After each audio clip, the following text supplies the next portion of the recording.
ክቡራትና ክቡራን፣ ዛሬ በዚህ መድረክ የምናካሂደው የ2018 በጀት ዓመት የገቢ ዕቅድ አፈጻጸምና የ2019 ዕቅድ ክልላዊ ጉባኤ እንደ መንግስትና እንደ መሪ ፓርቲ ታላላቅ ሀገራዊ እንደ ሀገርም ሆነ እንደ ክልል ታላላቅ ሀገራዊ ሁኔታዎችን ባካሄድንበትና ስኬቶችንም ባስመዘገብንበት ጊዜ ላይ በመሆኑ የተሰማኝን ክብር በታላቅ ደስታ ለመግለጽ እፈልጋለሁ። እንደ ሀገርና እንደ ክልል ካከናወናቸው የመጀመሪያውና ዋነኛ ጉዳይ አንዱ እንደ መሪ ፓርቲ ብልጽግና ላለፉት 5 ዓመታት ከህዝብ የመሪነት ይሁንታ አግኝተን ለህዝብ የገባነውን ቃልና ያስቀመጥናቸውን ግቦች በማሳካት በሰባተኛው ሀገራዊ ምርጫ ለቀጣይ 5 ዓመት ለሀገርን ለመምራት የሚያስችል ድምፅ ማግኘት በቻልንበት ሀገራዊ ለውጡን ተከትሎ ክልላችን ደቡብ ኢትዮጵያ የሰላም የመቻቻልና የብልጽግና ተምሳሌት ነው የማድረግ ራዕይን ሰንቀን ባከናወናቸው ዘርፈ ብዙ ተግባራት በየመስኩ ያሉንን እምቅ ጸጋዎችና የልማት አቅሞችን መግለጥ በቻልንበትና በክልላችን ብሎም በሀገራችን ፖለቲካዊ፣ ኢኮኖሚያዊ፣ ማህበራዊ እንቅስቃሴ ውስጥ የጎላ አበርክቶ እንዲኖረን ማድረግ በቻልንበት ሀገራችን ኢትዮጵያ በውስጥና በውጭ ባንዳና ባዳ ኃይሎች በዘመናት የተሰሩ ሴራዎችን ለዘመናት ከገባችበት የህልውና አደጋ ያለመግባባትና የሚፈጠሩ አለመግባባቶችንም ጭምር በጦርነት ከሚቋጭበት የግጭት አዙሪት ወጥታ ህዝቦቿ በአንድነትና በመግባባት ለሀገራቸው ሰላምና ብልጽግና በጋራ መቆም የሚያስችላቸውን መንገድ ለመፈለግ የጋራ ምክክር በሚያደርጉበት እንዲሁም የሰላማችን፣ የልማታችን፣ የፍትሃዊ ሀብት ክፍፍልና ተጠቃሚነት ወሳኝ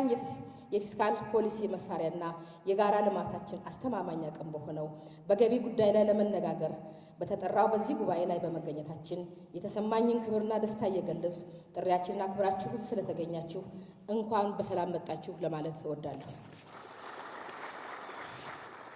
እንደ ሀገርም ሆነ እንደ ክልል ራስን ለመቻል ባደረግናቸው ከፍተኛ ጥረትና እንቅስቃሴ በተለይ በገቢው ዘርፍ ባለፉት ዓመታት ተጨባጭ ውጤቶችን ማስመዝገብ ችለናል። ክልላችን ደቡብ ኢትዮጵያ የሰላም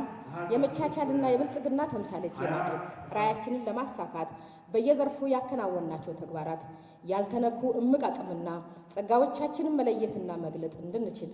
አድርጎናል። ለዚህም ተጨባጭ ማሳያ ሊሆኑ ከሚችሉ በርካታ ጉዳዮች አንዱ በገቢ አሰባሰባችን ላይ በየዓመቱ ያስመዘገብናቸው የገቢ እድገቶች ተጨባጭ ማሳያዎች ናቸው። እንደ ክልል በአዲስ መልክ በተደራጀንበት በ2016 በጀት ዓመት ከህዝብ ለሚነሱ የልማት ጥያቄዎች ተገቢውን ምላሽ ለመስጠት የሚያስችልና ክልላዊ ወጪን 75 በመቶ ለመሸፈን የሚያስችል የገቢ አቅም ለመፍጠር 19 ቢሊዮን ብር ገቢ የመሰብሰብ እቅድ ይዘን ከተነሳንበት ጊዜ ጀምሮ በገቢ እቅድ አፈጻጸማችን ላይ ባለፉት 3 ዓመታት በየዓመቱ 7.4 ቢሊዮን ብር እድገት ማስመዝገብ ችለናል። በበርካታ ስኬቶች ባጠናቀቅነው በ2018 በጀት ዓመት 32.4 ቢሊዮን ብር ገቢ ለማሰባሰብ እቅድ ይዘን ከ32.4 ቢሊዮን ብር ገቢ መሰብሰብ ችለናል። በየዓመቱ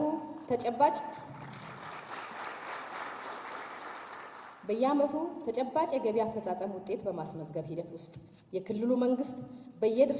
በየደረጃው የሚገኙ የአስተዳደር አካላትና ባለድርሻዎቻችን ያደረጉልን ድጋፍ በተለይ ደግሞ ክቡር የክልላችን ርዕሰ መስተዳደር ያላቸውን ውድ ጊዜ መስዋዕት በማድረግ በቅርበት በልዩ ትኩረት ተቋማችንን በመደገፍ እንዲሁም የተግባር አቅጣጫዎችን በማስቀመጥ ላደረጉልን ከፍተኛ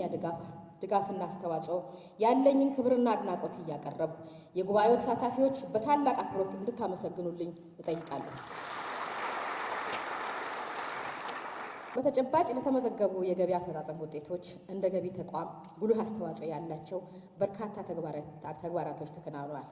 ከነዚህም በመሰረታዊነት ሊነሱ ከሚገባቸው ተግባራት አንዱና እንደ ሀገር ለኢኮኖሚው እንቅስቃሴና ለገቢ ዘርፉ የተሰጠውን ትኩረት መነሻ አድርጎ በየአካባቢው የተፈጠረው የኢኮኖሚ እንቅስቃሴዎች የሚያመነጩት የገቢ አቅም መሰብሰብ የሚያስችሉ ሕግና የአሰራር ስርዓቶችን የማሻሻልና ተግባራዊ የማድረግ ስራዎች ተጠቃሽ ናቸው። በሌላ በኩል ተቋማዊ የመፈጸም አቅማችንን ከመሰረቱ ለመቀየር እንዲቻል በክቡር ርዕሰ መስተዳድር የተቀመጡ አቅጣጫዎችን መሰረት አድርገን ያከናወነው ተቋማዊ ሪፎርም በተለይ የሰው ኃይሉን መልሶ የማደራጀት ስራችን የሰው ኃይል ምርታማነትን በማሳደግና ብልሹ አሰራርን በመቀነስ ለተቋማዊ ግብ ስኬቶቻችን ጉልህ ሚና አበርክተዋል። የገቢ አሰባሰብና አሰባሰብ ሂደቱን ከሰው ንክክ በጸዳ ጤናማና ዘመናዊ ለማድረግ በክልላችን በሚገኙ የአገልግሎት ማዕከላት የቴክኖሎጂ ተደራሽነትና አጠቃቀምን በማሳደግ ፍትሐዊና ውጤታማ የገቢ አሰባሰብ ስርዓት ለመገንባት ያደረግናቸው ጥረቶች ለተመዘገበው የገቢ አፈጻጸም ውጤቶች ድርሻቸው ከፍተኛ ነበር። በክልላችን በየደረጃው በሚገኙ የገቢ ተቋማት ተቀራራቢ የመፈጸም አቅምን መገንባት፣ በየዘርፉ የተሰጡ የአቅም ግንባታ ስልጠናዎችና ተከታታይ የክትትልና ድጋፍ ስራዎች ላስቀመጥናቸው ግቦች መሳካት የጎላ አበርክቶ ነበራቸው።